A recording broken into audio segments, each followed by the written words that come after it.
Merhabalar, kanalıma hoş geldiniz. Bugün sizlere 3 malzeme ile öksürüğe çok iyi gelen bir tarif vereceğim. Malzemelerimiz 1 adet kara turp, 1 kaşık bal, doğal bir bal olursa daha faydalı olur ve taze zencefil. Kara turpumuzun içine bu şekilde bıçak yardımıyla oyuyoruz. Ben önceden oyup sizin için hazırladım. Bir bardağa oturtuyoruz. Taze zencefilimizi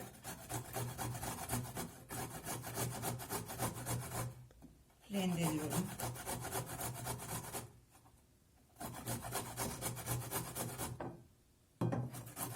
Turbumuzun içine dolduracak kadar olması yeterli.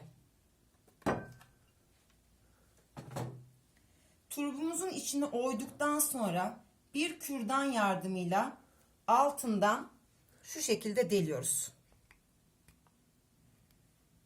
Buradan da biraz deliyoruz ve bardağın içine yerleştiriyoruz.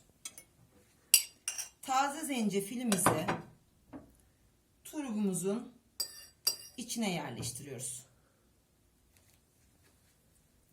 İçine güzelce yerleştiriyoruz ve üzerine bal koyuyoruz. Bazı tariflerde zencefil koymuyorlar, sadece balı akıtıyorlar. Ama zencefil biliyorsunuz çok faydalı bir besin. Öksürüğe çok iyi geliyor. Tozuyla da karıştırıp kullanılabiliyor ama her zaman için tazesi daha faydalı ve daha etkili.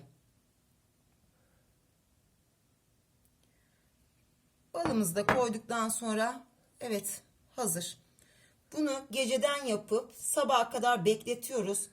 Bal süzüldükçe zencefili de kendisine katarak evet görüyorsunuz bardağın dibine akmaya başladı. Bu şekilde bir sıvı oluşuyor. Bunu sabahları aç karnına kaşıkla içiyoruz. Bir tatlı kaşığı yeterli. Küçük çocuklarda da güvenle kullanabilirsiniz.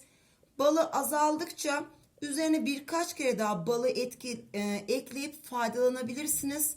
Kış için çok faydalı bir şey. Yapıp beğenirsiniz. Beni de takip ederseniz çok mutlu olabilirim. Çok teşekkür ediyorum. İyi günler diliyorum.